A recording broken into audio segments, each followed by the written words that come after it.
하늘에 계신 하나님 아버지, 아버지의 미쁘심으로 저희를 풍요롭게 하여 주시고 감사와 찬양과 신령과 진정으로 예배드릴 수 있도록 도와주시고 저희들을 저 높은 곳까지 이끌어 주시는 하나님 아버지의 의에 진정으로 감사드립니다. 아버지, 저희들의 마음과 영과 혼과 정신이 아버지의 능력으로 하나님의 의로 말미암아 모든 복음이 전파되며 더욱더 하나님의 십자가에 예수님의 그 피 흘리심에 반응하며 저희들 더욱더 깊은 곳으로 갈 수 있도록 주님 축복하여 주시옵소서. 아버지, 얼마 남지 않았습니다. 이 마지막 지주에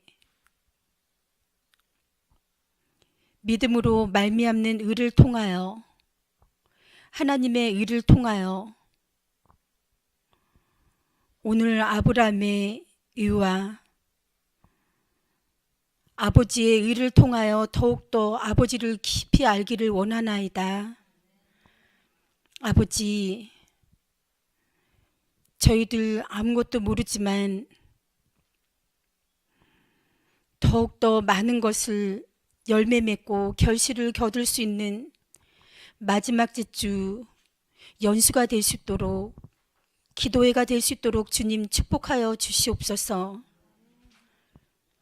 김삼배 목사님을 세우셨음에 그 입술에 성령의 다음없는 능력을 허락하여 주시옵시고 사단이 틈타지 못하도록 주님 인도하여 주시옵소서. 아버지, 저희들에게 주시는 모든 말씀들이 마음밭에 잘 뿌려져서 모든 영혼들에게 축복이 되는 귀한 시간 될 수 있도록 인도하여 주시기를 우리를 죽기까지 사랑하여 주신 우리 구주 주 예수 그리스도의 이름 받들어 간절히 기도드립니다.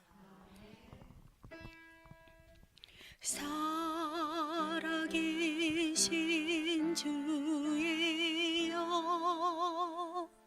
부어주소서.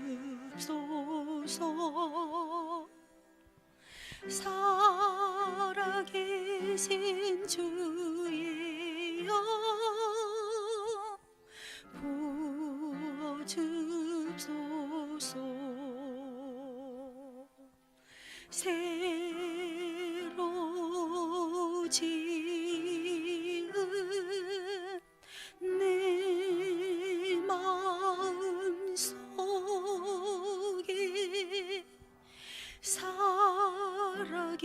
살아계신 주예여 부어주소서.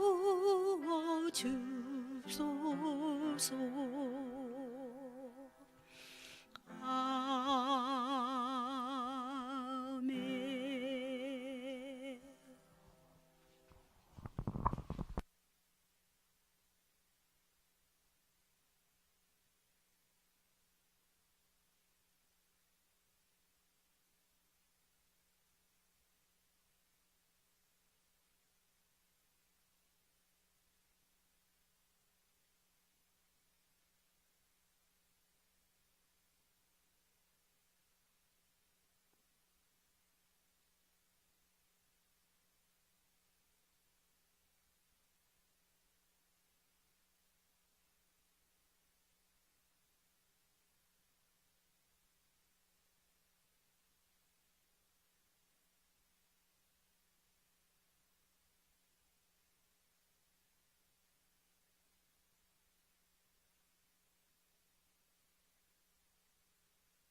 아침 식사 맛있게 하셨습니까?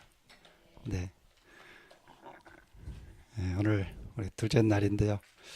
연수원에 오니까 참 조용하고 너무 좋습니다.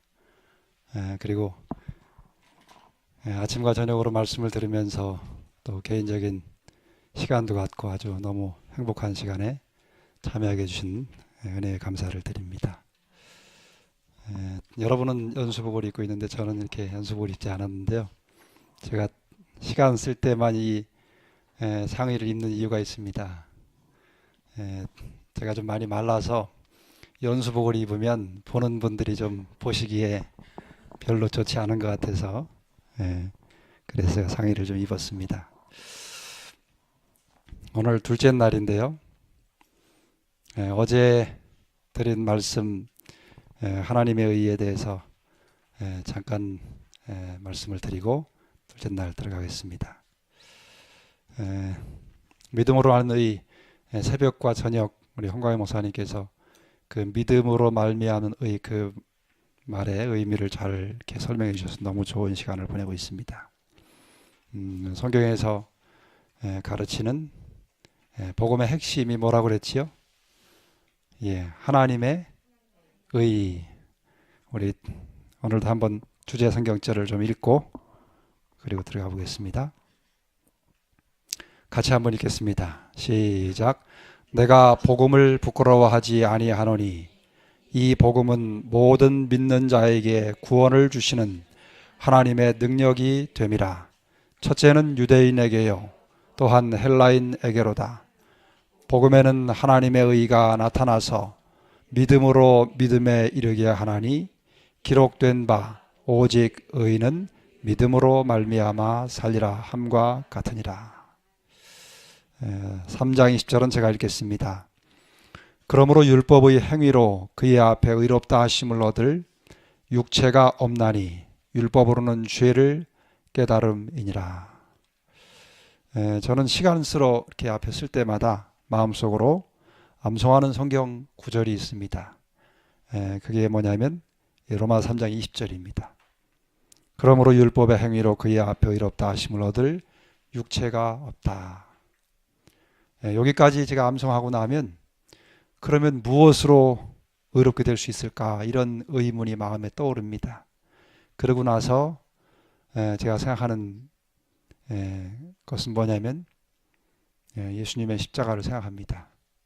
십자가에서 흘리신 보혈의 공로만이 저를 의롭게 할 수 있다고 하는 사실을 다시 한번 회상하는 것이지요. 그리고 이 율법의 행위라고 하는 그 말에 대한 의미가 무엇이냐면 우리 본교의 성경 주석에 보면은 사람이 행하는 모든 행위를 다 이야기합니다. 우리가 하나님을 믿는 믿음 안에서 행하는 모든 선한 행위, 즉 순종이라고 표현될 수 있는 모든 행위, 그 다음에 바리새인들이나 서기관들이 가졌던 자기의 그 수고와 노력과 공로를 통해서 얻으려고 하는 모든 행위들, 그 모든 것들, 인간이 할 수 있는 모든 선한 행위, 또 사람이 하는 하나님 앞에 드려지기 위해 행하는 모든 행위를 다 포함합니다. 그 행위로 하나님 앞에 의롭게 될 사람이 없다고 말씀하십니다. 그래서 제가 내용 중에 말씀을 드리겠지만 로마서는 그 중요한 주제들을 반복하고 있습니다.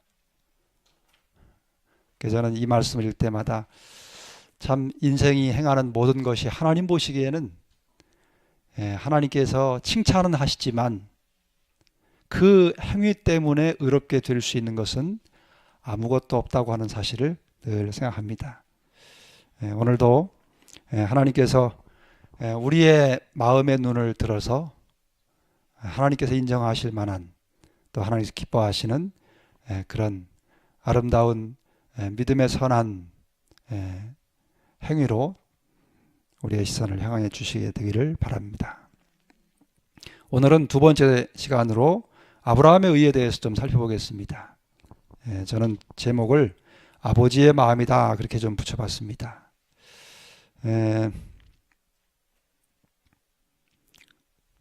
제가 여기 사진을 좀 몇 개 좀 보여드릴 겁니다.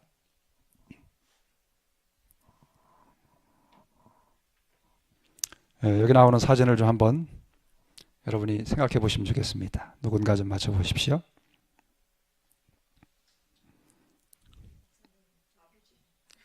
안 보입니까?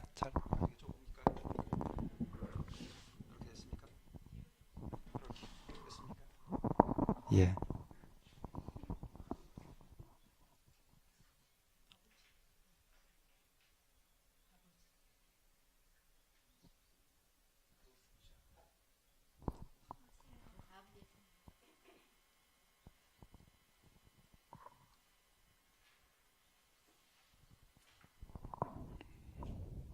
누구 같습니까? 예, 아버지는 아버지인데, 아버지의 뒷모습을 좀 제가 사진을 좀 모아봤습니다.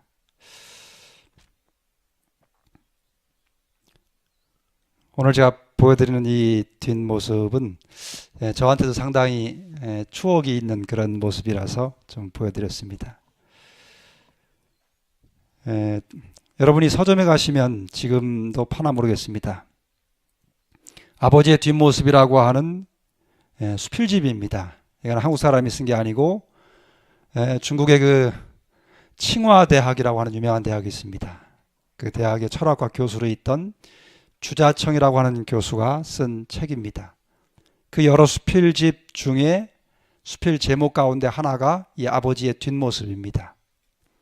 이 내용인즉슨 이런 겁니다. 이 주자청 교수는 그 고향이 남경 쪽, 남경은 아니지만 남쪽, 중국이 굉장히 크지 않습니까? 남쪽인데 공부를 북경에서 대학 공부를 했습니다.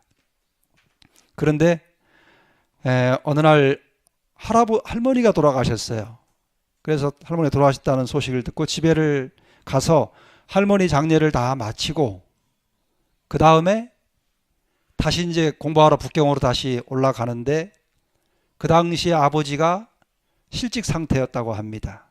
그래서 이제 어머니가 돌아가셨고 장례를 다 모셨으니까 이제 직장을 잡으러 가야 돼서 아들하고 함께 그 남쪽에서 북경 가려면 남경이라고 하는 그 지역이 있는데 거기를 이제 거쳐가는데 남경까지 아들하고 같이 동행을 했다가 남경서 아버지는 일자리 때문에 거기 머무르고 그 다음에 아들은 이제 공부하러 북경으로 이제 가야 되는데 헤어지기 전에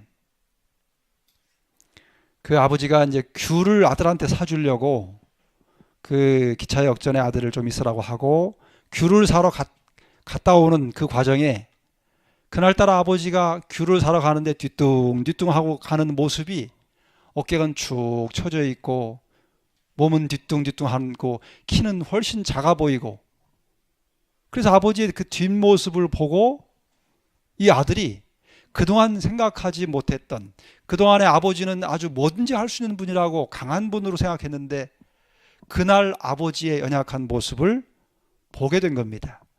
그리고 그 아버지를 보면서 혼자 이제 마음으로 눈물을 흘리고 그 다음에 그 모습을 쭉 글로 표현한 내용입니다.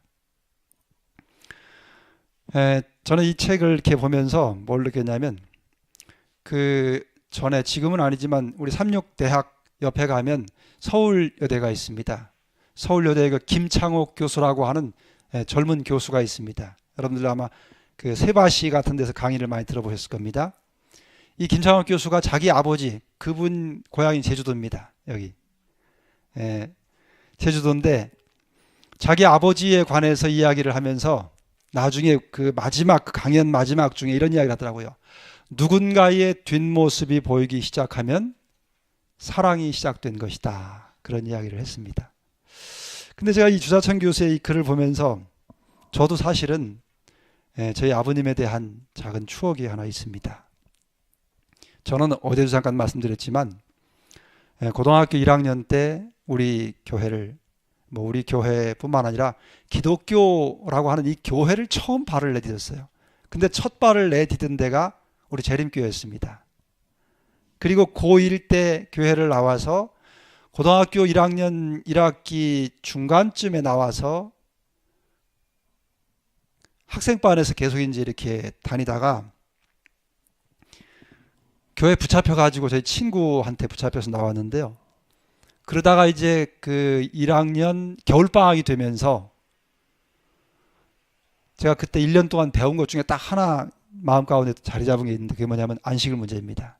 안식일이 예배일이 금요일 해질 때부터 토요일 해질 때까지라고 하는 것을 성경과 역사를 통해서 이제 공부를 하게 됐어요.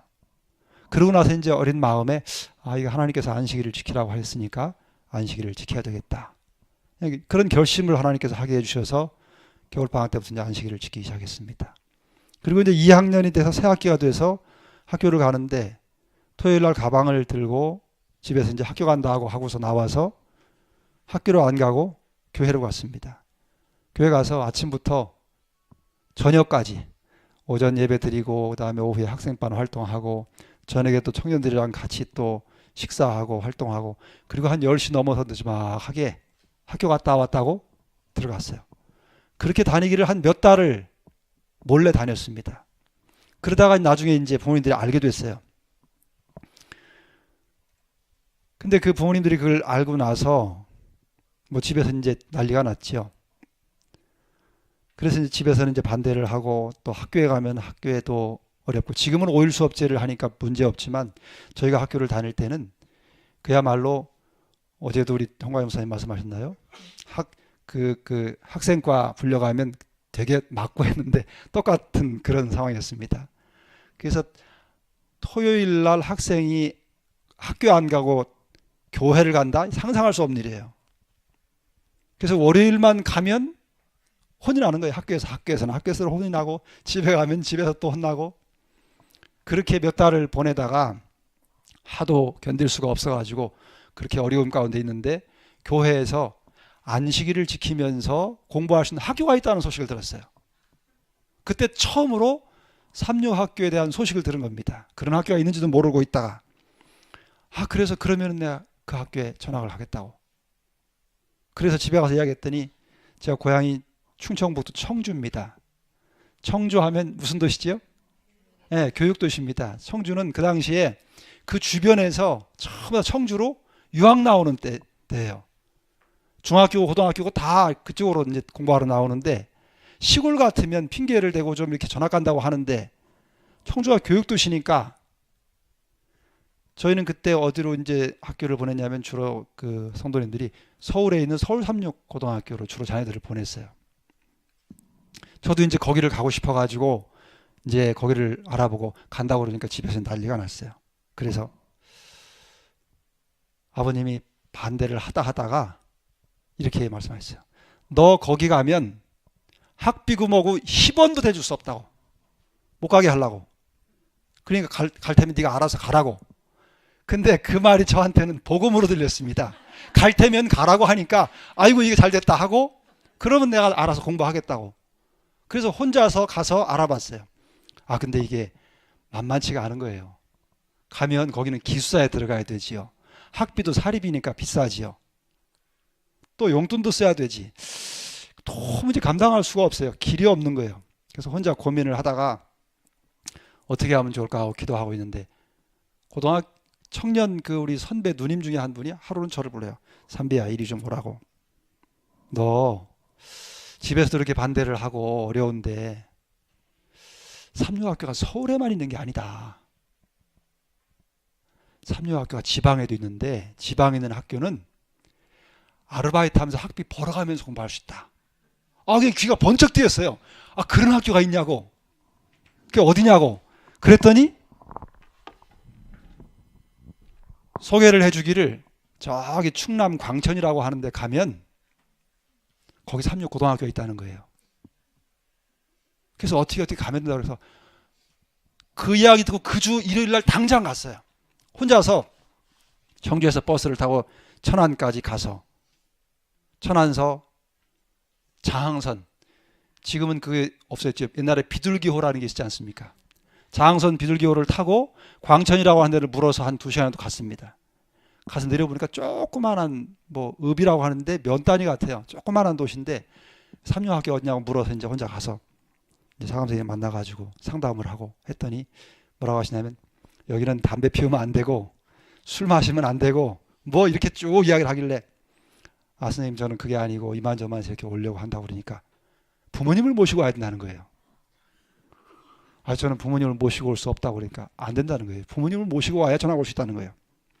그래서 알았다고 대관. 그렇게 하고 와가지고는 학교 가서 월요일 날 당장 전화서리를 뗐어요. 원래 부모님이 가야 전화서리를 떼주잖아요. 근데 다른 집에도 골치가 아픈 거예요. 토요일마다 빠지는 학생이 있으니까 이게 골치가 아플 거 아니겠어요? 말을 해도 말을 안 듣고. 그러니까 그냥 떼주더라고요. 그냥 서류 떼고 집에 가서 책가방 하나 하고 이불 보따리 하나 하고 딱 들고서 둘이 두 개 들고 가는데 저희 부모님이 안 따라오랬어요. 화가 얼마나 나셨는지.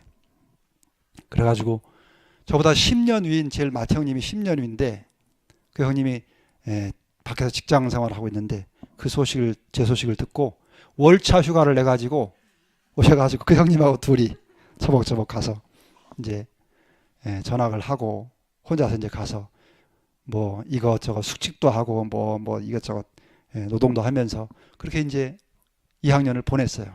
그리고 3학년이 돼가지고 1학기가 됐는데 1학기 한 중간쯤 됐는데 어느 날 4시간 오전 수업이 딱 끝났는데 담임선생님이 부르는 거예요. 삼배야 너 밖에 누가 손님이 왔다 그러는 거예요. 손님이 올 사람이 없는데 가봤더니 저희 아버님이 아무 연락도 안 하고 오신 거예요. 근데 저희 아버님 안색이 너무 안 좋으신 거예요. 표정이. 왜냐하면 이유가 있어요. 지금은 그 서해삼육고등학교가 참 좋은 학교가 됐지만 그 당시에는 제가 청주 다닐 때는 학교가요. 한 학년에 7반, 8반이었어요. 그리고 한 반에 65명, 70명이 있었어요. 그러니까 학교 규모가 다 컸지요. 근데 서해삼육은 가니까 죄송한 표현이지만 그 당시에 지금 생각하면 무슨 창고 같았어요. 어떤 공장 창고 같이 아주 열악했어요. 환경이. 그리고 반도 딱 2반밖에 없었어요. 한 학년에. 그러니까 와서 보니까 이게 고집 피워가지고 전학을 오긴 왔는데 와서 보니까 학교가 이게 학교 같지 않은 거예요. 그러니까 너무 속이 상하신 거예요.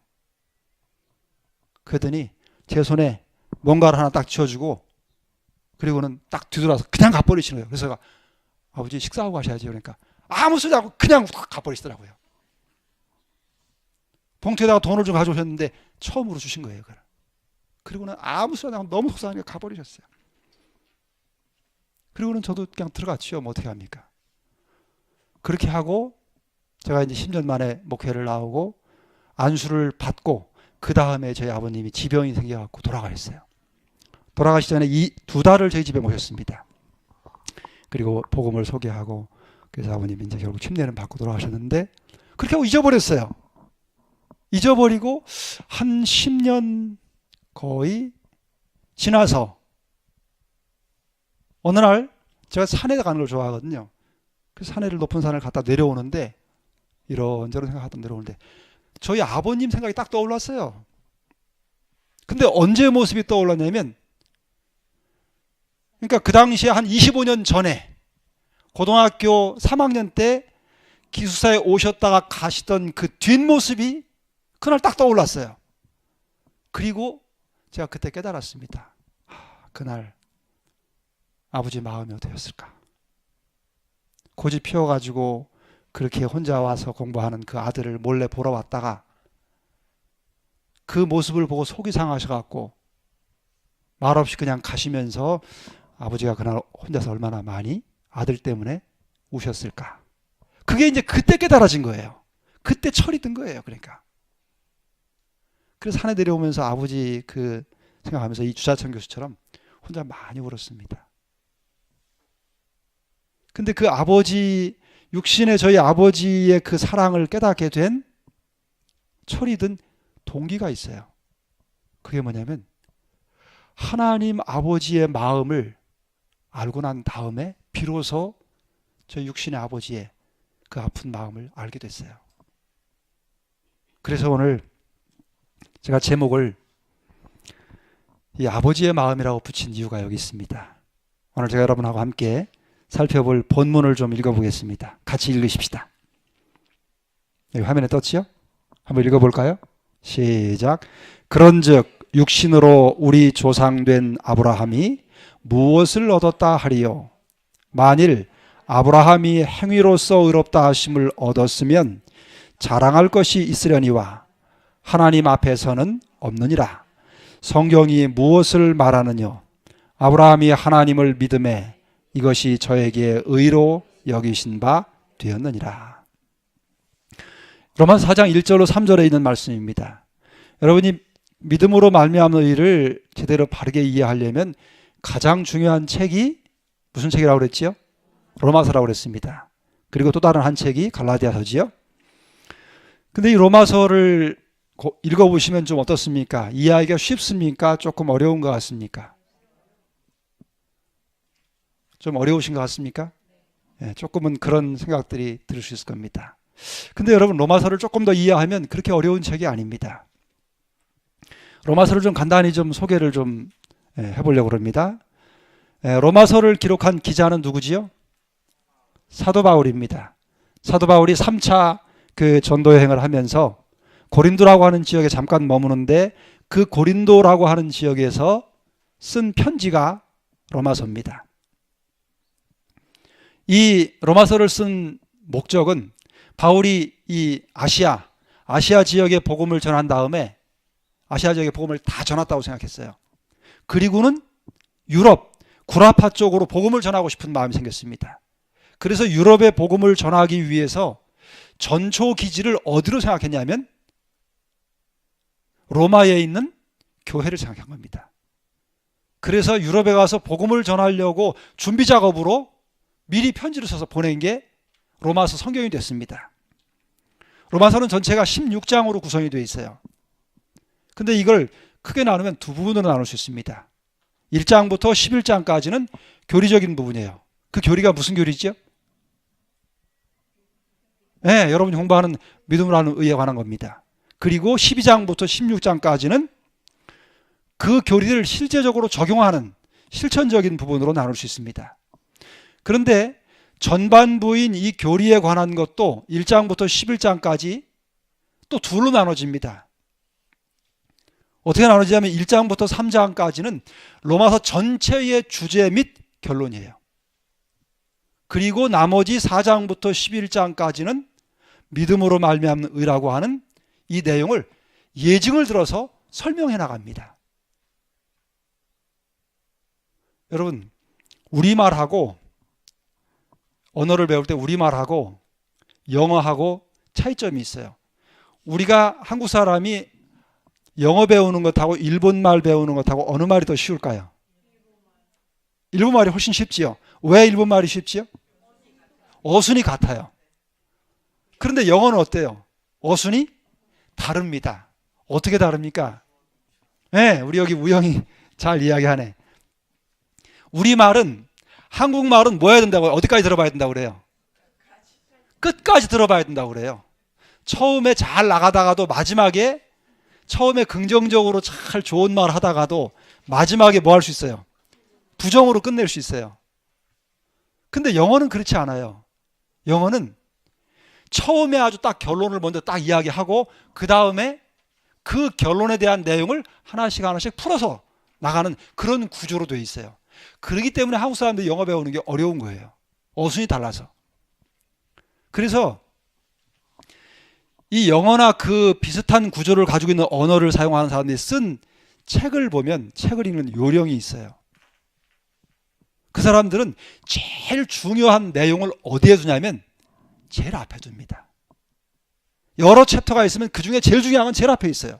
또 한 문단, 단락을 이렇게 쭉 써도 제일 중요한 핵심 요지를 어디에 두냐면 제일 첫 문장에 딱 둡니다. 그게 다른 거예요. 그러고 나서 그 중요한 문장을 쭉 풀어나가는 그런 식이에요. 바울도 그런 화법을 사용한 것입니다. 이 믿음으로 말미암아 의롭게 된다고 하는 이 중요한 교리를 이야기하면서 바울은 앞부분에 중요한 결론을 딱 내려놨어요. 그리고 나서 그것을 하나씩 설명해가는 그런 쪽으로 로마서를 썼습니다. 그래서 여러분이 그걸 염두에 두시고 로마서를 읽으시면 조금 더 이해하기가 쉽습니다. 근데 여기 보시는 것처럼 로마서 1장부터 3장은 전체 주제 및 결론이 있어요. 그리고 4장부터는 그 중요한 주제와 결론을 풀어서 설명하기 시작합니다. 근데 오늘 본문이 뭐냐면 그 중요한 주제를 풀어 설명하는 첫 부분이에요. 그 첫 부분에 누구에 관한 이야기를 쓰냐면 아브라함이라고 하는 한 사람에 관한 이야기를 기록하고 있는 것입니다. 그러면 여러분, 바울이 왜 이 중요한 주제를 이야기하면서 아브라함이라고 하는 그 인물을 썼을까? 이유가 있습니다. 여러분이 사복음서를 읽으시면 마태, 마가, 누가, 요한복음 가운데 예수님의 족보가 두 군데 나옵니다. 어디 나오지요? 마태복음하고 누가복음에 나옵니다. 그런데 마태복음에 나오는 족보하고 누가복음에 나오는 족보는 조금 차이가 있어요. 어떻게 차이가 있죠? 마태복음은 그 시작점이 누구에게서부터 시작합니까? 아브라함에게서부터 시작합니다. 아브라함과 다윗의 자손 예수 그리스도의 세계라 이렇게 시작합니다. 그런데 누가는 누구부터 시작하지요? 예수님부터 시작해요. 그래서 어디까지 가냐면 하나님까지 갑니다. 똑같은 예수님 족보를 기록하는데 왜 이런 차이가 있을까? 마태는 아브라함부터 시작해서 예수님에게까지 가고 누가는 예수님에게서 시작해서 하나님까지 갑니다. 여러분, 마태는 그 출신이 유대인이고 누가는 이방인입니다. 근데 바울도 그 출신이 이방인이에요, 유대인이에요? 유대인입니다. 바울도 유대인이고 마태도 유대인이에요. 그런데 같은 유대인 성경 기자가 성경을 자기가 중요한 내용들을 쓰면서 그 중요한 내용에 관해서 같은 동일한 인물을 언급하고 있다고 하는 사실을 기억할 필요가 있습니다. 마태도 예수님의 족보를 쓰면서 아브라함부터 시작하고 바울도 이 중요한 죄인이 의롭게 되는 문제를 설명하는 그 첫 설명부에 한 인물을 소개하는데 그 인물이 동일하게 아브라함이라고 하는 인물이에요. 그러니까 이 로마서를 이해하실 때 이렇게 이해하시면 좋아요. 지금 여러분이 중요한 것을 누군가에게 편지로 쓰는데 그 편지에 쓰는 내용을 아주 중요한 내용을 설명하는 그 예증을 성경에 있는 한 인물을 끌어다가 쓰는 거예요. 바울이 이 로마서를 쓸 당시에는 성경이 구약밖에 없었습니다. 신약이라는 성경은 없었어요. 그러니까 바울이 그 당시에 성경에 나오는 한 인물을 끄집어내서 편지에 자기가 중요한 주제를 설명해 나가는 겁니다. 이 본문에 나오는 로마 4장 1절로 3절에 나오는 이 아브라함에 관한 이야기는 어디서 따온 것이냐면 오늘 새벽에 들으셨죠? 창세기 15장에 나오는 15장 6절에 관한 이야기를 하는 겁니다. 아브라함을 밖에 끌고 나가서 저 뭇별처럼 내 자손을 많이 있게 해주겠다고 했을 때에 아브라함이 그 하나님의 약속을 믿음으로 의롭게 했다. 그 이야기를 지금 바울이 끌어다가 쓰는 것입니다. 근데 여러분, 이 로마 4장 전체는 누구에 관한 이야기냐면 아브라함에 관한 이야기예요. 믿음으로 말미암아 의롭게 된다고 하는 이 중요한 진리를 한 사람의 이야기를 통해서 충분하게 예증을 들어 설명합니다. 근데 아브라함에 관한 그와 같은 사실을 언급하면서 아브라함에서 어떻게 평가를 하고 있냐 하는 거예요. 바울은 성령의 감동하심 아래 로마서를 쓰면서 그 창세기 15장에 나오는 아브라함에 관한 그 기사를 인용하면서 그 후반부에 4장 후반부에 가면 아브라함에 관한 이렇게 평가하는 것을 볼 수 있습니다. 여기 19절부터 22절에 보면 한번 읽어보겠습니다. 시작. 그가 100세나 되어 자기 몸에 죽은 것 같음과 사라의 태에 죽은 것 같음을 알고도 믿음이 약하여지지 아니하고 믿음이 없어 하나님의 약속을 의심치 않고 믿음에 견고하여져서 하나님께 영광을 돌리며 약속하신 그것을 또한 능히 이루실 줄을 확신하였으니 그러므로 이것을 저에게 의로 여기셨다. 여기 아브라함에 관한 한 사람의 이야기를 언급하면서 바울이 그가 어떤 사람인지를 반복하는 용어를 가져왔습니다. 그게 뭐냐면 믿음이라고 하는 단어입니다. 아브라함은 그 삶을 믿음, 하나님을 믿는 믿음으로 그렇게 살았다고, 믿음의 사람이라고 그렇게 평가를 하고 있습니다. 아브라함이 믿음으로 이렇게 된 것을 여러분 믿으십니까? 믿으십니까? 여러분 침묵이라서 답을 안 하십니까? 강의 시간에는 여러분 침묵 안 하셔도 됩니다. 답을 하셔도 됩니다. 믿음으로 아브라함이 의롭게 된 것이 사실인데요. 그러면 아브라함이 말입니다. 믿음으로 이렇게 했다고 하는 말이 아브라함이 정말 완전한 믿음을 가지고 있었을까요? 여러분 아브라함의 생애를 살펴보면 재미있는 사건이 기록됩니다. 여기 그 아브라함의 생애 가운데 창세기에 나오는 내용을 보면 다른 건 다 제쳐두고 아브라함이 거짓말한 게 나옵니다. 근데 어떤 거짓말을 했냐면 아브라함이 목축을 하지 않았습니까? 근데 흉년이 들었어요. 그 아브라함이 목축하는 지역에. 그래서 어디로 잠깐 짐승들을 데리고 가냐면 애굽으로 갑니다. 애굽은 아주 나일강이 흐르고 그 아주 비옥한 땅이지요. 그래서 그 땅으로 가는데 아브라함은 사실 부족 국가의 족장이었습니다. 그가 거느린 식구들이 대략 그 가족들까지 합치면 한 1000여 명 가까이 됐을 것이라고 학자들은 추정을 하는데요.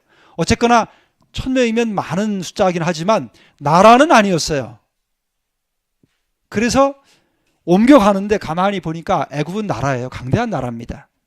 근데 자기 부인 사라가 아주 미인이었던 것 같아요. 근데 미인일 뿐만 아니라 아브라함이 결혼하고 나서 사라가 몇 세의 아기를 낳지요? 90세의 아기를 낳습니다. 그러니까 애굽으로 피난 갈 때는 결혼을 했지만 아기를 낳지 않았으니까 사라의 몸매가 어땠을 것 같아요? 아가씨 같았겠지요. 더군다나 너무 미인인데. 근데 그 당시에 힘 있는 왕들은 예쁜 여인을 보면 자기 부인으로 받아들였습니다. 근데 자기는 힘이 없고 그 애굽은 강대한 나라고, 그러니까 아브라함이 걱정이 생겼어요. 그래서 하루는 자기 부인을 불러가지고 여보, 우리가 이 흉년 때문에 애굽으로 피난을 임시로 가야 될 텐데 당신이 너무 이뻐서 애굽 왕이 당신을 그냥 두지 않을 것 같다고. 내가 만일에 당신 남편이라고 하면 아마도 나를 죽이고 당신을 빼앗아 가지 않겠냐고. 그러면 내가 죽는 게 낫겠소? 아니면 그래도 사는 게 낫겠소? 물었지 않겠습니까? 그러니까 이 사라가 어떻게 했어요? 고민이 됐겠지요. 가만히 생각해보면 남편 말이 일리가 있어요. 그래서 어떻게 고민하다가, 이게 보통 일이 아니잖아요. 고민하다 어떻게 해요? 내키지는 않지만 어쩔 수 없이 그렇게 합시다. 그래가지고는 자기 누나라고 그렇게 속였습니다. 그리고는 갔습니다. 예상한 대로 애굽 왕이 어떻게 했어요? 너무 아리따운 여인이 온 겁니다. 누구냐 그러니까 자기 부인이라고 안 하고 자기 누이라고 그랬어요. 아브라함한테 선물을 많이 주고 부인으로 데려갔어요.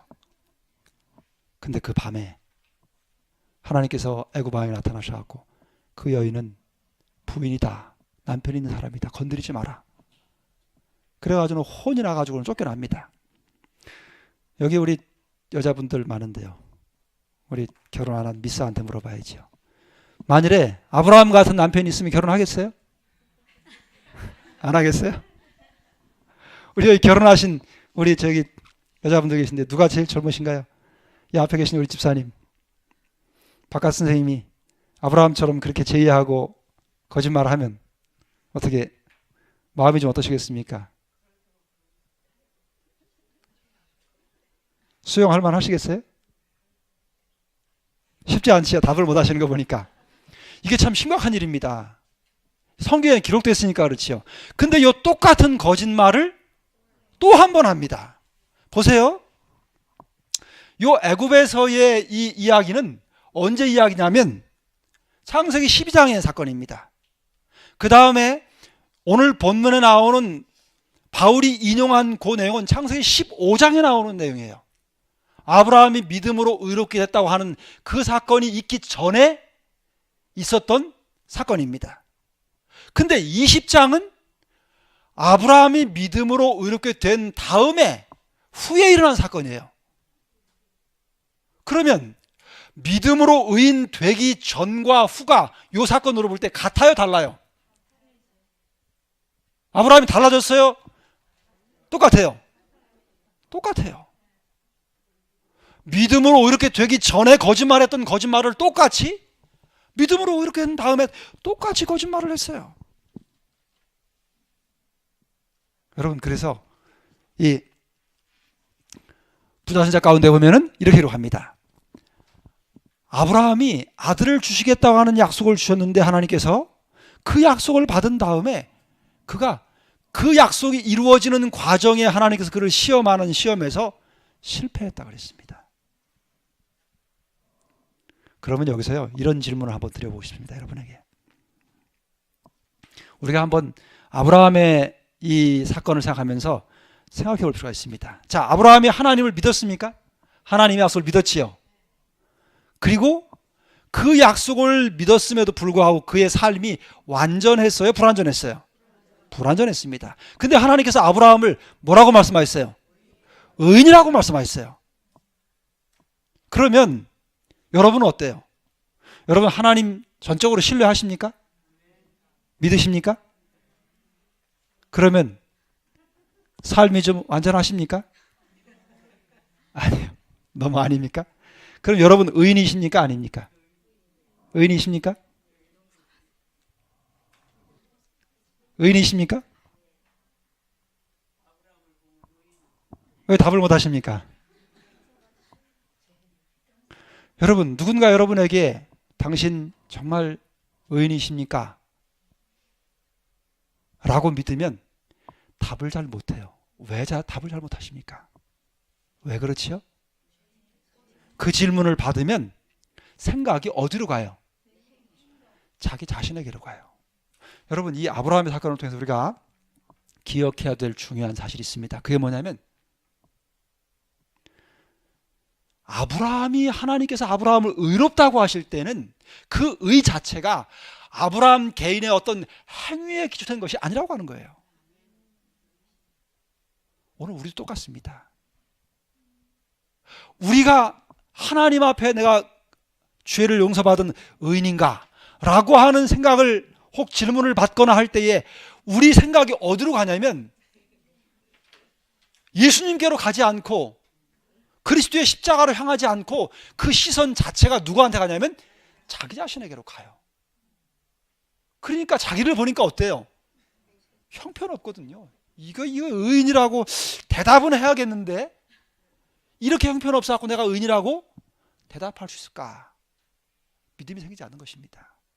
여러분, 의의 근거는요, 인간의 행위에 있는 게 아닙니다. 의의 근거는 하나님께서 우리에게 주신 그 약속에 있습니다. 그 약속을 받아들일 때 하나님께서 우리를 어떻게 여기시냐면 의롭다고 여기시는 것입니다. 아브라함이 이런 시련을 통해서 그의 부족함이 드러났습니다. 그리고 세월이 흘렀습니다. 드디어 100세가 돼서 진짜 하나님이 사라의 몸을 통해서 약속의 아들을 주셨습니다. 이삭이 태어났습니다. 이삭이 무럭무럭 자랐습니다.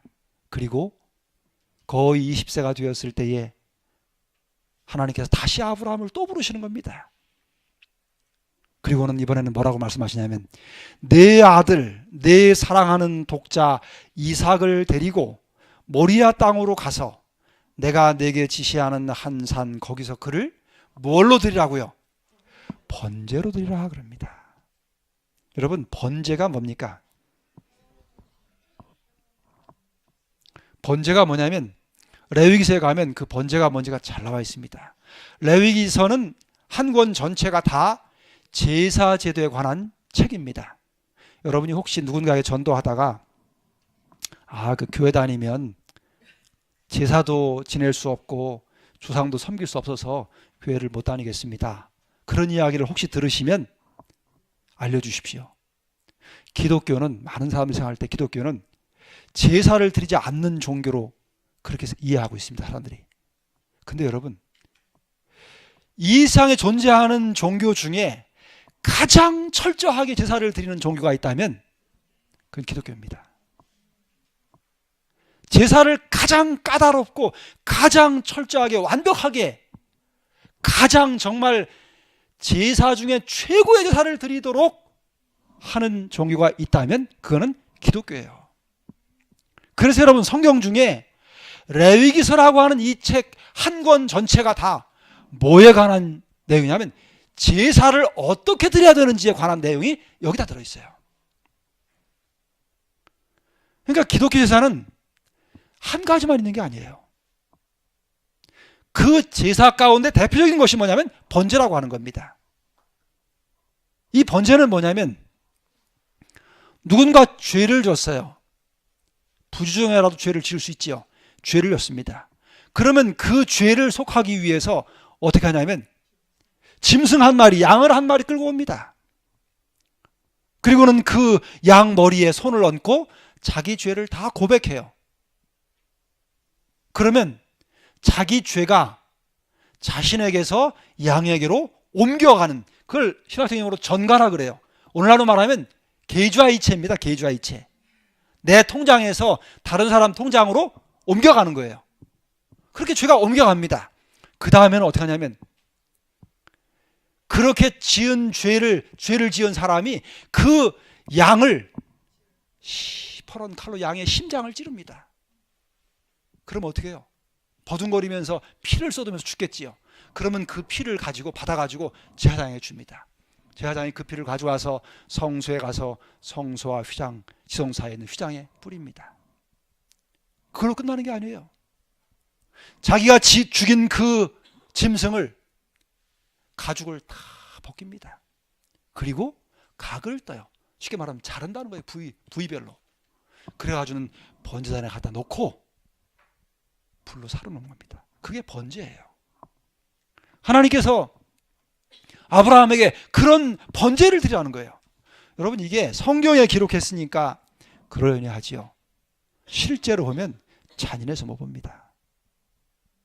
여러분, 41연수 참여하신 분들 가운데 보신 분이 있을 겁니다. 2주 전에 그 영상을 보여드렸다고 하시는데 제가 한 번 더 보여드립니다. 처음 오신 분들을 위해서. 번제를 시연한 게 있습니다. 번제가 이런 겁니다. 한번 보십시오. 여기 검은 옷 입은 사람이 죄인입니다. 기도를 한 다음에 저렇게 죄 없는 양의 염소의 심장을, 목을 찌릅니다. 그럼 저렇게 피를 흘리며 죽어갑니다. 여러분, 저렇게 죽어가는 저 어린 양이 누구냐면 바로 예수님이세요. 여러분과 저를 위해서 십자가에서 대신 피 흘려 돌아가신 하나님의 어린 양, 그래서 하나님의 어린 양이라고 부르는 겁니다. 한마디 말도 없이 저렇게 죽으셨습니다. 그리고 끝나지 않고 저렇게 가죽을 다 벗깁니다. 여러분, 아담과 하와가 죄를 지은 다음에 하나님께서 제일 먼저 하신 일이 뭔지 아세요? 창세기 3장 21절 뭐지요? 가죽으로 옷을 만들어서 입혔다 그랬어요. 그 말은 무슨 말이냐면 하나님이 짐승을 죽이셨다 이 말이에요. 누구를 위해서요? 아담과 하와를, 죄를 지은 죄인을 위해서. 하나님이 창조하신 그 죄 없는 졸졸졸 따라다니는 그 어린 양을 창조주가 되시는 하나님이 직접 어떻게 하신 거예요? 죽이신 거예요. 죽이실 뿐만 아니라 그 가죽을 다 벗기신 거예요. 저렇게 옷 벗김을 당합니다. 여러분, 예수님이 십자가 돌아가실 때 십자가는요, 옷을 입고 사용시키는 장소가 아니에요. 속옷까지, 팬티까지 완전히 다 벗깁니다. 예수님이 그렇게 돌아가셨어요. 여러분과 저를 위해서 완전히 옷 벗김을 당하셨습니다. 이게 가죽을 벗기는 겁니다. 그걸로 끝나지 않아요. 배를 가르고 내장을 다 꺼냅니다. 그리고 그걸 물에 씻습니다. 여러분, 예수님이 십자가에 돌아가실 때 나의 하나님, 나의 하나님, 어찌하여 나를 버리셨나이까? 십자가에서 그 고통의 부르심을 부르시고, 그리고 그 죄의 짐에 눌리셔서 심장이 파열돼서 돌아가셨어요. 그 다음에 각을 떠서 저렇게 다 잘라서 제단에다가 불로 사르는 것입니다. 저게 번제예요. 지금 이 번제를 하나님께서 아브라함에게 이 번제를 드리라는 거예요. 누구를 제물로요? 자기 아들을. 여러분, 우리가 성경으로 글로 보니까 이게 그러니 하지만 여러분과 제가 만일 아브라함이었다면 어땠을까요? 하나님께서 이 명령을 내리셨을 때 그 명령은 무슨 이야기냐면, 아버지 보고 내 아들, 그것도 하나밖에 없는 독자, 그것도 낳을 수 없는 100세에 낳은 그 아들을 뭐 하라는 거예요? 아버지 보고 그 아들의 심장을 찔러서 죽여서 번제로 드리라고 하는 겁니다. 그 약속을 들은 아브라함의 마음이 어땠을까요? 여기 영감의 글에는 뭐라고 말하냐면, 근 50년 전에 하나님께서 네 몸에서 날 자들이 하늘의 뭇별처럼 많게 해주겠다고 하는 그 약속이 떠올랐습니다.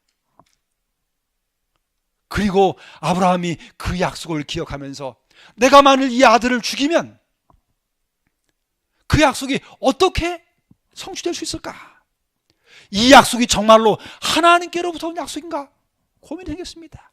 그래서 그 밤에 간절하게 하나님 앞에 기도하기 시작합니다. 여기 뭐라고 하냐면, 이전에 결코 그같이 해본 적이 없는 간절한 기도를 드렸다 그랬어요.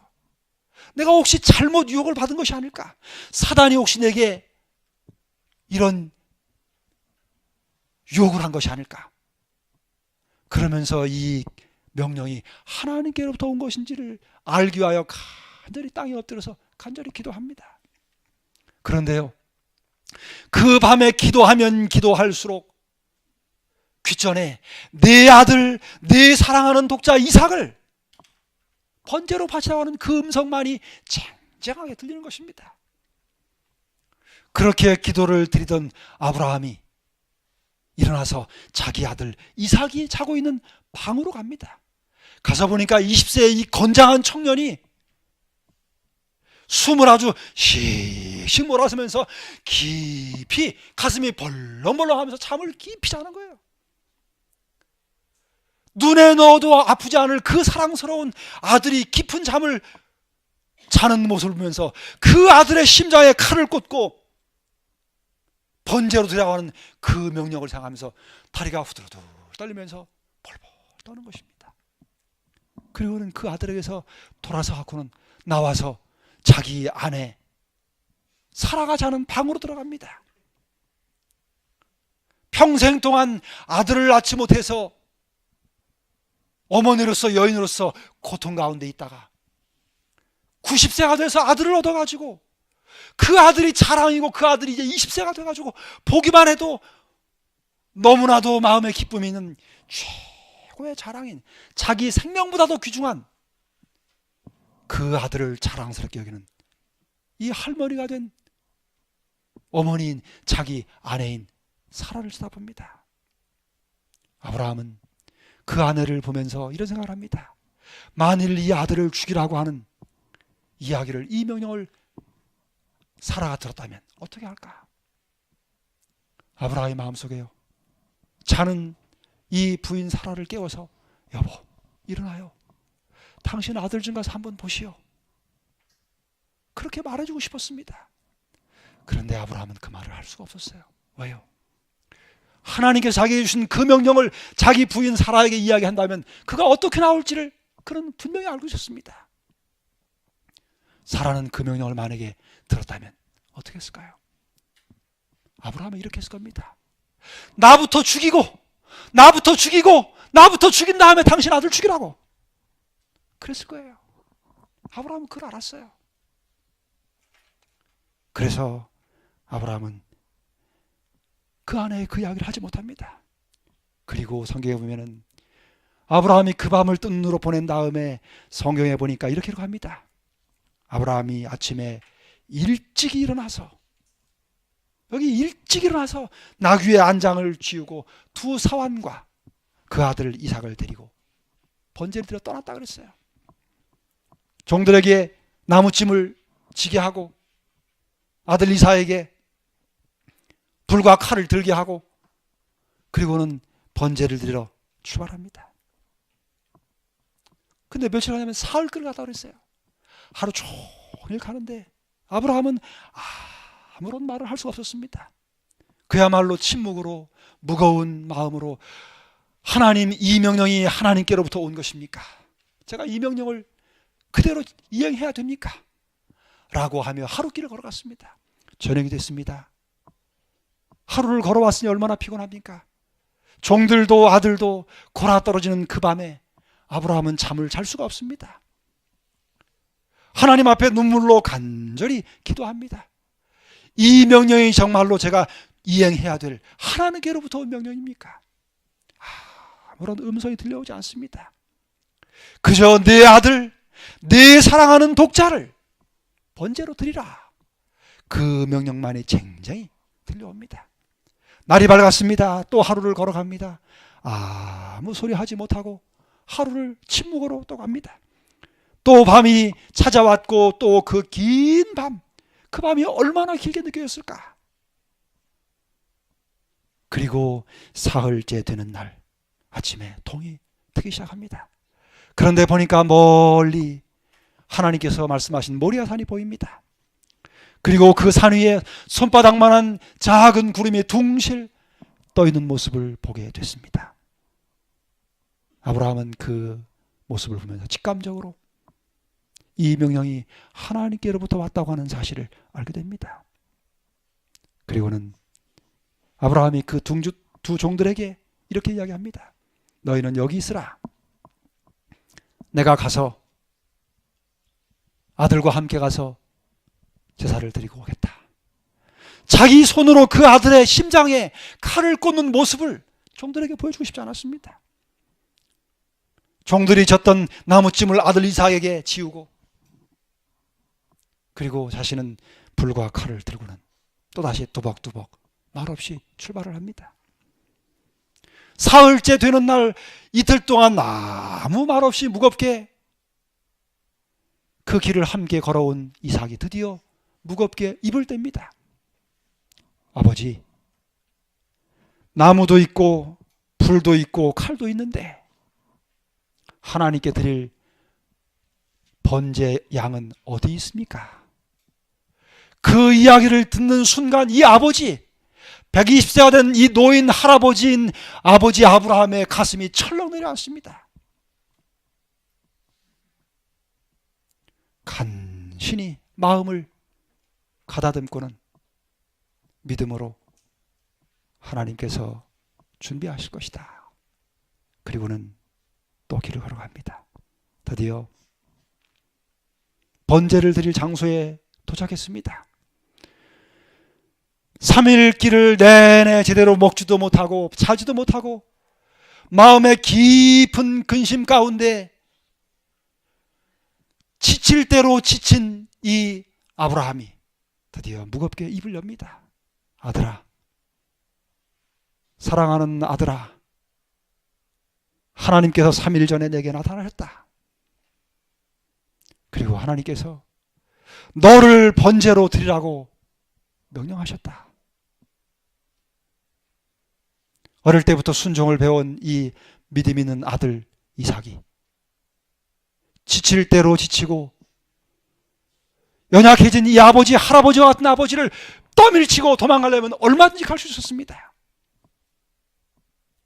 그러나 이삭은 오히려 그 떨리는 아버지의 손을 도와서 자신을 묶고 그리고는 그 번제단 위에 들어 눕습니다. 들어 눕기 전에 마지막 사랑하는 아들과 더불어 깊은 마지막 포옹을 합니다. 그리고 드디어 아브라함은 그 번제를 드릴 때마다 사용했던 바로 그 나리선 그 칼을 잡고는 떨리는 손을 위로 높이 들어 올립니다. 그리고는 사랑하는 아들의 얼굴을 마지막으로 보고는 눈을 질끈 감고는 그 손에 힘을 불끈 쥐고, 그리고 사랑하는 그 벌렁이는 이삭의 심장을 향해서 칼을 힘껏 내리꽂습니다. 그때 천사가 손을 탁 잡았습니다. 여러분, 비록 천사가 그 손을 잡아서 이삭의 심장에 칼을 꽂지는 않았지만 아브라함은 이미 그 아들의 심장에 칼을 꽂은 것입니다. 어느 날 제가 교회에 있을 때 조용한 새벽에 교회에서 이 로마서를 다시 연구하기 시작했습니다. 제가 어제 말씀드린 것처럼 그 하나님의 사랑을 다시 깨닫고 난 이후에 돌아가서 저의 삶에 변화가 생겼습니다. 그리고는 돌아가서 로마서를 다시 쭉 처음부터 연구하기 시작했습니다. 그리고 로마서 4장까지 왔습니다. 그날 새벽에 이 4장을 읽으면서 아브라함에 관한 그 삶을 처음부터 창세기 12장부터 다시 쭉 살피기 시작했습니다. 그러다가 창세기 22장 이 본문까지 왔습니다. 그리고 이 본문을 읽는데 하나님께서 제 눈을 열어주셨습니다. 그날 저는 이 본문을 통해서 아브라함이 아들 이삭의 심장에 칼을 꽂는 그 모습을 보게 됐습니다. 그리고 그 아들의 심장에 칼을 꽂는 그 아브라함이 다름이 아닌 하늘 아버지셨다고 하는 사실을 그날 새벽에 보게 된 것입니다. 그리고 저는 그 모습을 보면서 하나님께서 나 같은 죄인을 구원하시기 위해서 어떤 일을, 어떤 아픔을 당하셨는지를 그날 새벽에 알게 됐습니다. 그리고 그날 새벽 저는 이 본문을 붙잡고 교회가 떠나가도록 울지 않을 수 없었습니다. 엉엉 울었습니다. 하나님, 하나님, 하나님 하면서 울었습니다. 울면서 저는 이렇게 소리쳤습니다. 하나님, 저는 못합니다. 하나님, 저는 못합니다. 하나님, 저는 못합니다. 그렇게 외쳤어요. 그 외침 속에는 제 아들이 그때 고등학생이었습니다. 만일에 하나님께서 저보고 아브라함처럼 네 아들을 번제에 들어가면 하나님, 저는 못합니다. 저는 못합니다. 저는 제 아들의 심장에 칼을 꽂을 수 없습니다. 그 외마디 속에 제가 외치지 않은 말이 있었습니다. 그런데 저는 못하는데 하나님은 그 일을 저를 위해서 하셨습니다. 그날 저는 하나님께서 저를 구원하시기 위해서, 아니 죄인을 구원하시기 위해서 당하신 것이 무엇인지를 그날 다시 알게 됐습니다. 십자가가 무엇을 의미하는지, 죄인을 하나님이 사랑하신다고 하는 것이 무엇을 의미하는지를 그날 다시 알게 된 것입니다. 자기의 아들의 심장에 나의 하나님, 나의 하나님, 어찌하여 나를 버리셨나이까라고 하는 그 마지막 부르짖음을 외치는 그 아들의 심장에, 그 심장이 파열되도록 그 심장이 터지게 하신 분이 바로 하늘 아버지셨다고 하는 사실을 그날 알게 된 것입니다. 그리고 저는 그날 새벽에 혼자 그 교회에서 여러 시간을 엉엉 울었습니다. 울고 또 울고 또 울었습니다. 그리고 눈을 감은 채 제 앞에 있는 이 노트북 자판을 두드리기 시작했습니다. 그렇게 자판을 두드리긴 나중에 보니까 4페이지를 빽빽하게 썼어요. 후에 읽어보니까 그날 새롭게 깨닫게 해주신, 그리고 그 후로 제가 제일 사랑하는 한 단어가 생겼는데 그것이 뭐냐면 바로 십자가라고 하는 단어입니다. 그리고 하나님께서 깨닫게 해주시고 전하고 싶은 간절한 열망을 주신 그 내용들이 그 안에 들어가 있다는 사실을 알게 됐습니다. 저는 오늘 그 아침에 그렇게 쓴 내용을 여러분에게 좀 소개하고 싶습니다. 그리고 여러분의 꼭 하고 싶은, 전해주고 싶은 말씀을 말씀드리고 싶습니다. 그날 저는 제목을 이렇게 붙였습니다. 나의 아버지라고 하는 제목을 붙였습니다.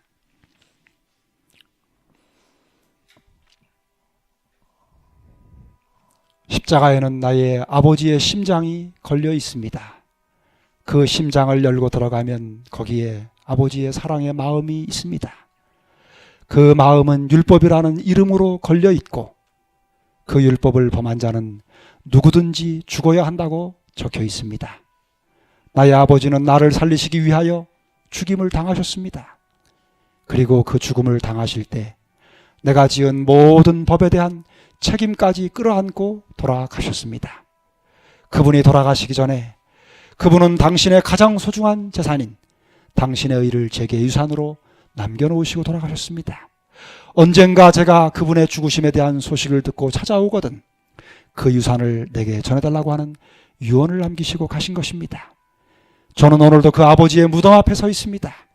그리고 거기서 아버지의 유산인 의를 붙잡고 아버지의 사랑을 생각합니다. 아버지, 나의 아버지, 나를 그토록 사랑하신 나의 아버지, 나는 오늘도 나의 아버지인 당신을 생각합니다. 당신께서 가르쳐 주신 그 감당할 수 없는 사랑을 생각하며 눈물을 흘립니다. 그리고 당신께서 가지셨던 그 사랑을 저도 갖게 해달라고 기도합니다. 내게는 아버지의 사랑의 마음이 없습니다. 나는 나의 아버지처럼 그렇게 사랑할 수 없는 못난 자식임을 고백합니다. 그러기에 내게도 그 사랑을 나누어 달라고 울며 애원합니다. 나는 아버지의 법을 소중히 여기고 싶습니다. 나는 내가 범한 아버지의 법 때문에 나의 아버지가 돌아가셨음을 생각합니다. 그리고 그 법을 다시는 범치 않게 해달라고 기도합니다. 다시는 나와 같은 불효자가 있지 않게 해달라고 기도합니다. 나는 이제 더 이상 죄인이 아닙니다. 왜냐하면 내게는 나의 아버지께 주신 그분의 의가 있기 때문입니다. 그러나 나는 결코 내가 의롭다고 자랑할 수 없습니다. 왜냐하면 그 의는 내 것이 아니고 내 아버지께로부터 받은 의이기 때문입니다. 내가 의롭게 된 것은 내 자신의 행위 때문이 아니라 오직 나를 그토록 사랑하신 나의 아버지로 말미암아 된 것을 알기 때문입니다. 나는 내 아버지의 유산인 그분의 의를 나누고 싶습니다. 그리고 나의 아버지의 그 가슴 시린 사랑의 이야기를 전해주고 싶습니다. 나의 아버지가 나를 그토록 사랑했듯이 당신의 아버지께서도 당신을 그토록 사랑하실 거라고, 당신이 지금은 알지 못하고 느끼지 못할지라도 그 사랑을 깨닫게 될 날이 있을 거라고, 그 사랑을 깨닫게 될 때 당신도 나처럼 울게 되고 통곡하게 될 것이라고 말해주고 싶습니다. 그러니 당신도 당신의 아버지를 생각하라고. 여러분, 그날 새벽에 하나님께서는 제게 저의 눈을 열어주셨습니다. 그리고 십자가가 무엇을 의미하는지, 하나님의 사랑이 무엇을 의미하는지를 가르쳐 주셨습니다. 십자가는 하나님의 사랑의 율법입니다. 그리고 십자가는 아버지와 아들이 함께 죽은 장소입니다. 우리는 보통 예수님이 돌아가신 장소로만 이해하지요. 여러분 생각해 보십시오. 자기 아들을 자기 손으로 죽인 아버지가 숨을 쉬고 호흡하고 움직인다고 해서 그게 살아있다고 말할 수 있을까요? 차라리 죽는 편이 덜 가혹한 것일 것입니다. 십자가에서 하늘 아버지도 아들 하나님도 함께 죽으신 것입니다. 그리고 그 십자가는 죄인인 우리가 의롭게 될 수 있도록 하나님이 우리에게 당신의 의를, 하나님의 의를 유산으로 남겨준 장소입니다.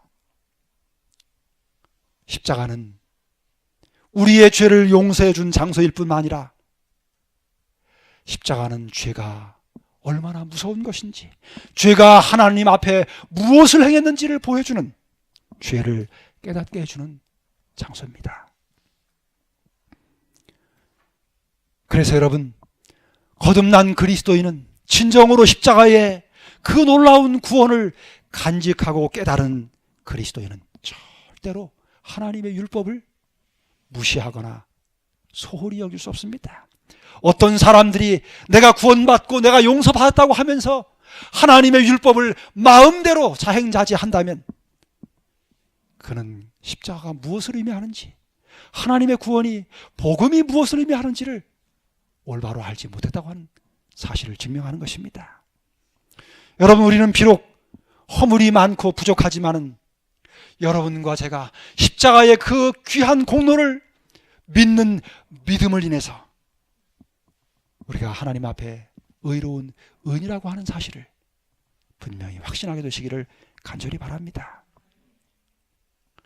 그렇게 의인이라고 확신은 하지만 어떤 사람처럼 자신이 의롭게 되고 구원받았다고 하는 생각 때문에 목에 힘을 주거나 무례하거나 다른 사람들에게 당신은 구원받았냐고 그렇게 물어볼 만큼 그렇게 자랑하지 않는다는 것입니다. 절대로 자랑하지 할 수 없습니다. 그리고 여러분, 마지막으로 그리스도의 십자가의 복음을 알게 되면 견딜 수 없는 열정이 생깁니다. 그것은 그 복음을 전해주고 싶은 간절한 열망이, 죽어가는 어쩌면 한 번 스치고 다시 만날 수 없는 사람을 만날 때 당신을 위해서 하나님이 어떤 일을 하셨는지, 어떤 아픔과 고통을 당하셨는지를 말해주고 싶은 간절한 열망이 생기는 것입니다. 그게 진정한 거듭난 그리스도에 나타나는 선교의 열정입니다. 복음은 거기서부터 시작되는 것입니다.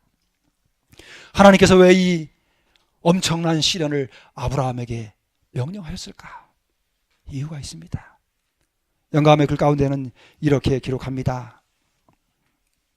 하나님께서는 아브라함에게 복음이 무엇인지, 하나님이 죄인을 구원하시는 그 복음이 무엇인지를 가르쳐 주시기를 원하셨습니다. 하나님의 복음을 깊이 깨닫게 해주시기를 원하시던 것입니다. 복음은 아브라함에게서 생생한 현실이었습니다. 하나님이 죄인을 사랑한다고 하는 그 하나님의 사랑이 무엇인지를 가르치려고 했어요. 여러분, 사랑은 좋은 감정이 아닙니다. 그저 어떤 자신에게 잘해주고 자기의 마음에 어떤 기쁨을 주는 사람에게 아주 좋아서 선대를 베풀고 친절하게 행하는 그 좋은 감정으로 의미하는 것이 아닙니다. 하나님의 사랑은 자기의 손으로 자기 아들을 죽이는, 인간이 결단코 할 수 없는 그 엄청난 희생이 바로 하나님의 사랑이라고 하는 것입니다. 그래서 사랑을 다른 말로 말하면 그건 한마디로 희생이라고 표현할 수 있습니다. 그러나 그 희생은 인간이 할 수 없는 것입니다. 하나님께서 아브라함에게 이 명령을 내리신 또 다른 이유가 있습니다. 여러분, 아브라함에게 있어 복음은 이론이 아닙니다. 아브라함은 그가 직접 경험한 자기의 경험이었습니다. 자기 손으로 자기의 아들의 심장에 칼을 꽂아야만 되는 그 인간으로서는 도무지 감당할 수 없는 가장 큰 고통이, 그것이 실제였습니다. 그래서 아브라함에 있어 복음은 체험적인 실질적인 경험의 지식이었지 이론이 아니었습니다. 그 경험을 통해서 아브라함은 그리스도의 십자가를 바라보게 됩니다. 요한복음 8장에 보면은 예수님께서 바리새인들하고 대화를 나누다가 내가 아브라함보다 먼저 있었다. 너희 조상, 너희가 그렇게 중요시 여기는 아브라함, 그 아브라함이 나의 때 볼 것을 즐거워하다가 보고 기뻐했다 그랬어요. 그러자 유대인들이요, 예수님을 참남되이 여겨서 돌로 치려고 했습니다. 그런데 시대의 소망에는 이렇게 기록합니다. 아브라함은 약속된 구주를 보게 되기를 매우 바랐었다. 그는 죽기 전에 메시아를 바라볼 수 있도록 매우 간절한 기도를 올렸다. 그리하여 그는 그리스도를 보았다. 초자연적인 빛이 아브라함에게 비쳤으며 아브라함은 그리스도의 날을 보고 기뻐하였다. 그에게 죄 때문에 당하는 거룩한 희생의 광경이 보였다. 아브라함은 예수님이 탄생하시는 것과 십자가에 돌아가시는 광경을 미리 다 본 사람입니다. 아브라함은 자신에게 주어진 그 엄청난 시련을 통해서 그런 십자가를 바라본 사람입니다. 그 십자가를 통해서 하나님의 어린 양인, 자신이 그 심장에 칼을 꽂으려 했던 그 아들의 원형인 하나님의 독자인 예수 그리스도께서 십자가에서 어떻게 돌아가셨는지를 그는 보았습니다. 아버지인 자신이 아들인 그 이삭의 심장에 칼을 꽂는 그 명령을 이행하면서 죄인인 자신을 구원하기 위해서 하늘 아버지께서 당신의 독자인 아들의 심장에 칼을 꽂으시는 그 일을 친히 경험한 것입니다. 그 경험을 통해서 아브라함은 그의 삶이, 그의 믿음이 성숙됩니다. 여러분, 창세기 22장 이후의 기록을 보십시오. 그 이전에는 아브라함의 허물에 대한 기록이 여러 군데 나옵니다. 그런데 22장 이후에 아브라함의 생애는 더 이상 허물진 기록이 기록되지 않는 것을 볼 수 있습니다. 그는 복음을 깊이 깨닫고 그의 믿음이 그야말로 온전하게 되는, 성숙하고 완성되는 그런 단계에 이르게 됩니다. 그 어둡고 두려운 시련을 통하여 아브라함이 견뎌낸 모든 슬픔과 고뇌는 타락한 인간을 위한 구속의 경륜을 그의 이해력에 깊이 새겨주기 위한 목적이었다.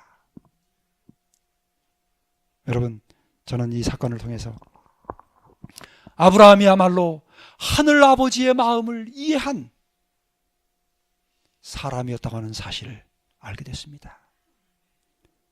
그래서 여러분, 저는 이 창세기 20장을 이렇게 제가 제목을 붙였습니다.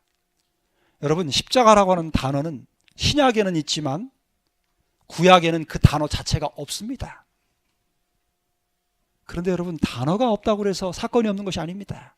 많은 사람들이 십자가의 사건이 신약에만 복음서에 기록된 것으로 생각하는데 그렇지 않습니다.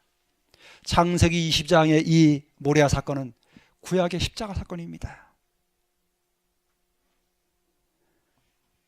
여러분이 이 창세기 20장을 읽을 때마다 복음서에 나타나는 갈바리 십자가에서 예수님이 돌아가시는 그 장면을 기억하시면 좋겠습니다. 그래서 신약과 구약 공통적으로 아브라함에서 이렇게 기록합니다. 이사야 41장 8절에 보면 나의 벗 아브라함의 자손이라고 그럽니다. 아브라함을 가리켜 나의 벗이라고, 친구라고 말합니다. 신약에도 야고보서에 보면 2장 23절에 그는 하나님의 벗이라 칭함을 받았다 그랬습니다. 아브라함을 가리켜서 하나님께서 아브라함은 내 친구다 그랬습니다. 여러분, 친구가 뭡니까?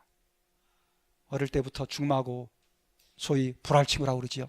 어릴 때부터 같이 자라고 같이 뛰어놀고 같이 먹고 같이 지낸, 무슨 이야기하면 그거 하고 척하면 척 알아들을 수 있는 사람, 그게 벗입니다. 아브라함이 바로 하나님과 그런 관계였습니다. 왜냐하면 아브라함은 하나님과 동일한 경험을 했던 유일한 사람이었기 때문에 그렇습니다.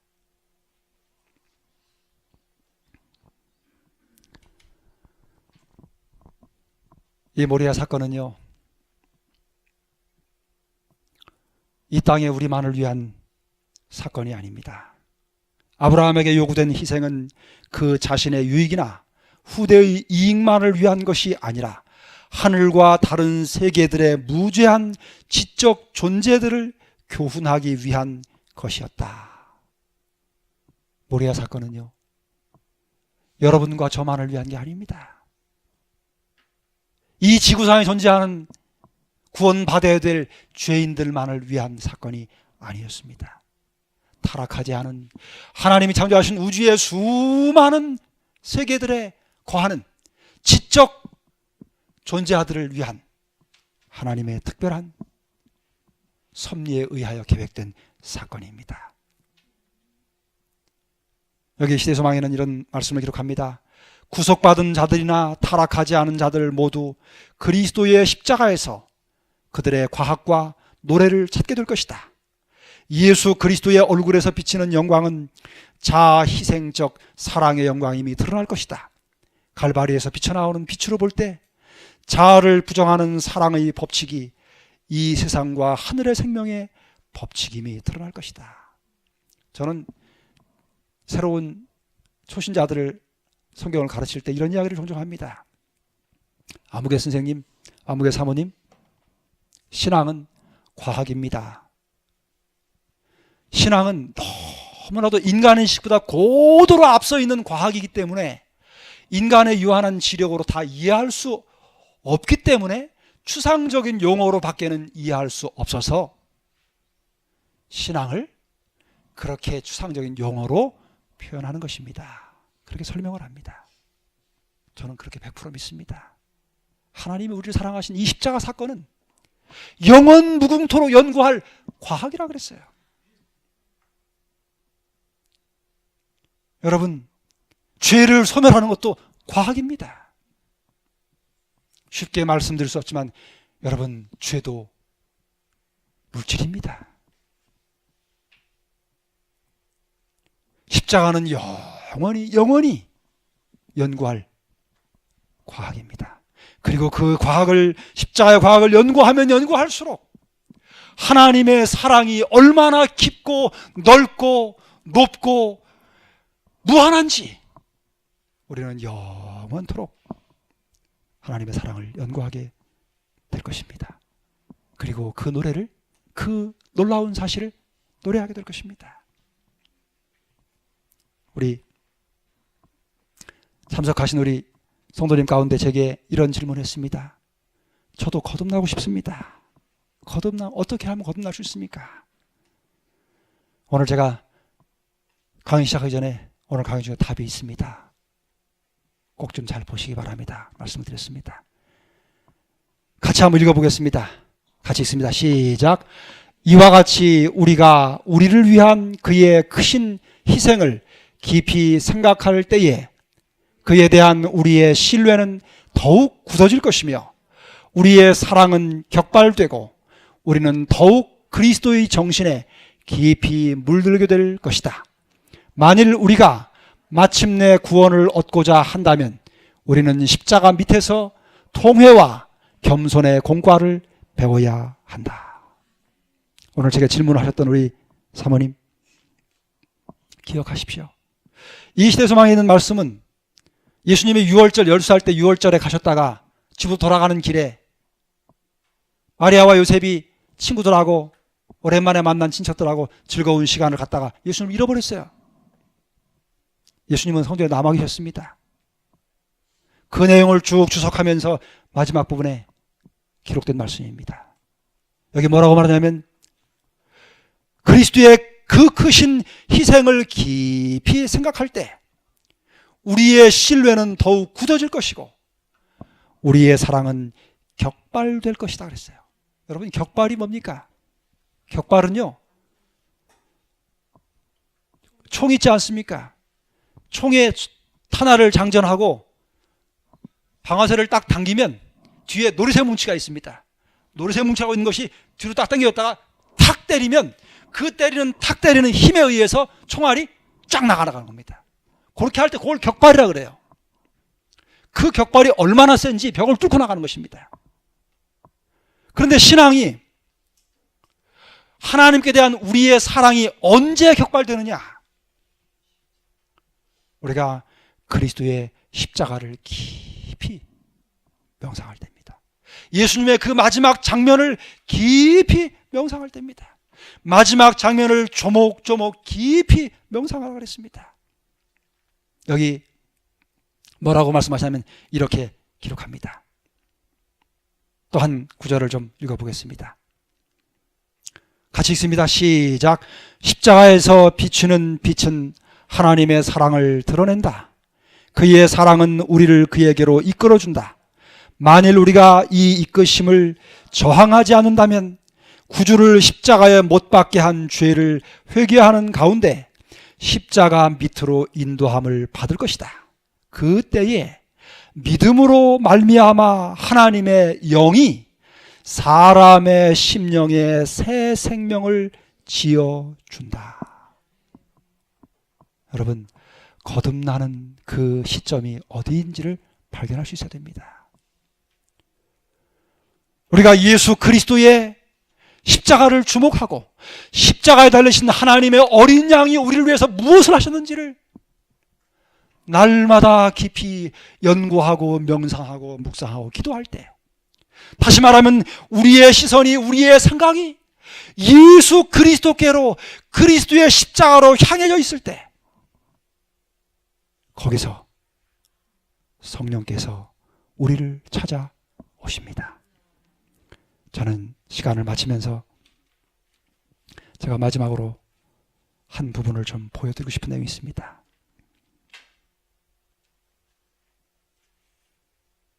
여기 저는 이 십자가 강의를, 믿음을 알면 강의를 할 때마다 제가 제일 강조하는 것이 십자가입니다. 왜냐하면 그리스도의 십자가 없이는 믿음으로 하는 의가 자신의 것이 될 수 없습니다. 그것은 하나의 이론으로 끝일 수밖에 없습니다. 여기 하나의 중요한 원리를 소개하고 시간을 마치려고 합니다. 창세기 3장 6절입니다. 한번 읽어주십시오. 시작. 여자가 그 나무를 본즉 먹음직도 하고 보암직도 하고 지혜롭게 할 만큼 탐스럽기도 한 나무인지라. 여자가 그 실과를 따먹고 자기와 함께한 남편에게도 주매 그도 먹은지라. 제가 질문을 하나 드리겠습니다. 여기 본직이라고 하는 단어가 있습니다. 이 단어가 어떤 것인지 한번 여러분이 맞춰보십시오. 여기에 지금 선악과가 있다고 치십시다. 제가 하와라고 치고 여기 선악과가 있는데, 이 본직이라고 하는 단어가 지나가면서 슬쩍 본 것입니까? 아니면 가서 곰곰이 쳐다본 것입니까?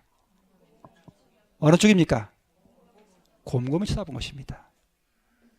하나님께서 동산 내에 있는 모든 나무의 실과를 마음대로 먹으라고 하시고 단 한 가지만 금해 놓으셨어요. 그게 뭐지요? 선악과입니다. 근데 어느 날 하와가 호기심이 생겨가지고요, 아담 곁을 떠나가지고 거닐다가 선악과가 있는 곳까지 왔어요. 와서 보니까 선악과가 요 앞에 있는데 거기 가서 가만히 쳐다보고 생각합니다. 저 나무를 하나님께서 왜 저 맛있게 보이는 과일을 먹지 말라고 그랬을까?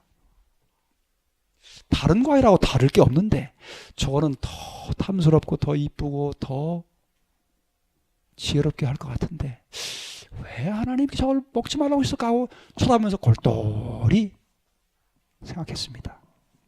그렇게 하고 있는데 한 부드러운 음성이 들려오는 거예요. 하와야, 하와야, 하나님께서 이 동산에 있는 모든 나무의 실과를 먹지 말라고 하셨느냐? 아주 부드러운 음성이 귀전에 들려옵니다. 깜짝 놀라가지고 보니까 아무도 없어요. 그런데 가만히 보니까 그 선악과 나무에 뭐가 있어요? 뱀이 딱 올라 앉아가지고는 선악과를 하나 따가지고는 몇입 깨물어 먹으면서 아주 부드러운 음성으로 말을 거는 거예요. 그러면서 하는 말이, 하와야, 내가 말을 못하는데 요 선악과 요 과일을 따먹으니까 이렇게 말을 한다. 요 과일은 먹으면 죽는 것이 아니고 뭐 하는 거예요? 먹으면 이렇게 나처럼 지혜롭게 되는 과일이기 때문에, 하나님처럼 지혜롭게 되는 과일이기 때문에 먹지 말라고 하신 거야. 너도 한번 뭐 해봐? 먹어봐 하면서 주었습니다. 여러분, 여기에 대단히 중요한 원리가 있습니다. 여기 다음과 같은 말씀이 있습니다. 한번 보십시오. 읽어보십시오. 사람의 마음이 단번에 순결과 거룩함에서 부패와 타락과 범죄로 전락되는 것은 아니다. 하나님의 형상으로 지음을 받은 자들이 금수와 악마처럼 타락하는 데는 시간이 걸린다. 그 다음에요. 뭐라고요? 바라봄으로 우리는 변화를 받는다. 여러분, 쳐다보는 무엇을 바라보느냐에 따라서 사람은 달라집니다. 여러분, 죄가 없었던 아담과 하와가 타락하는 그 과정을 잘 생각해 보십시오. 하와가 제일 먼저 죄를 짓는 과정은 선악과를 바라보고 골똘히 생각했습니다. 그때 누가 왔습니까? 사단이 찾아왔어요. 그리고는 유혹했습니다. 여러분, 죄인이 의롭게 되는 것도 똑같습니다. 하와처럼 우리가 그리스도의 십자가를 주목하고 십자가에 달리신 예수님을 바라보고 그분을 깊이 알고자 연구하고 기도할 때, 그때 선악과를 쳐다보고 골똘히 생각할 때 사단이 찾아온 것처럼 누가 찾아오냐면 성령께서 우리 안에 강력히 역사하십니다. 그리고 우리에게 그 감춰진 진리를, 우리의 눈이 어두워져서 보지 못하는 진리를 깨닫게 해준다고 하는 사실입니다. 동일한 원칙이 적용됩니다. 인간이 죄를 짓는 원칙과 죄인이 의롭게 되는, 새롭게 탄생하는 원칙은 동일한 것입니다. 그래서 여러분, 여기 아까 읽은 그 내용을 다시 한번 읽어봅니다. 제가 뒤로 좀 백해 보겠습니다. 여러분이 영감의 글을 읽을 때에 이 사실을 자세히 좀 보실 필요가 있습니다. 깊이 좀 보십시오. 여기 다시 한번 읽어봅니다. 그의 사랑은 우리를 그에게로 이끌어주고, 만일 우리가 이 이끄심을 저항하지 않으면 구주를 십자가에 못 박게 한 죄를 회개하는 가운데 십자가 밑으로 뭐함을 받아요? 인도함을 받습니다. 그리고 그 다음에 뭐라고 그래요? 그때에 믿음으로 말미암아 하나님의 영이 사람의 심령에 뭐라고요? 새 생명을 지어준다고 합니다. 그리스도의 십자가로 우리를 이끄시고 그것을 저항하지 않을 때, 그 십자가를 주목하고 그 십자가 달리신 예수님께 우리의 시선을 주목하고 있을 때, 그때 누가 찾아오시냐면 하나님의 영이 찾아오십니다. 성령께서 강력하게 역사하십니다. 그리고 비로소 거기서 새로운 생명이 탄생됩니다. 이게 거듭남의 비밀입니다. 여러분, 이 원리를 잊지 마십시오. 그냥 넘기지 마시고 깊이 명상하십시오. 여기 이렇게 말합니다. 사상과 욕망은 그리스도의 뜻에 순종하게 된다. 심령은 우리들 속에 역사하시어 모든 것을 자기에게 복종하게 하시는 그분의 형상으로 새로 지음을 받는다. 그때에, 여기 또 그때가 나옵니다. 하나님의 율법이 심령에 쓰여지게 되며 우리는 그리스도와 더불어 나의 하나님이여 내가 주의 뜻 행하기를 즐기나이다라고 말할 수 있게 된다. 여러분, 새벽과 저녁에 계속 목사님 말씀하시죠. 믿음은 하나님께로부터 시작해서 하나님께서 마치는 것이라고. 그 일을 하나님께서 하시는 일입니다. 그 하는 과정을 설명한 것입니다. 중요한 것은 우리의 생각과 우리의 영적인 시야가 어디를 향해 있느냐 하는 것입니다. 우리가 세상적인 많은 근심과 자기 자신의 불완전하고 연약한 죄된 모습에 우리의 시선을 주목하고 있으면 우리는 절망할 수밖에 없습니다. 하나님께로부터 멀어질 수밖에 없습니다. 그러나 매일매일 한 시간씩 그리스도의 그 마지막 장면을 읽고 명상하고 기도하고 끊임없이 주목한다면 우리의 심령 속에 성령께서 찾아오실 것입니다. 그리고 우리를 새롭게 태어나게 하실 것입니다. 그리고 우리의 메마른 갈라진 그 심령에 하늘의 성령의 단비를 포커스처럼 늘어주실 것입니다. 그리고 우리의 심령에 그리스도께 대한, 하나님께 대한 사랑이 격발될 것입니다. 우리의 믿음의 삶이 새롭게 활력으로 넘치게 될 것입니다. 처음 사랑이 회복되는 것이 바로 그것을 통해서입니다. 오늘 여러분이 거듭난 그리스도인이 되기를 원하신다면 그리스도의 십자가로 여러분의 시선을 향하시게 되기를 바랍니다.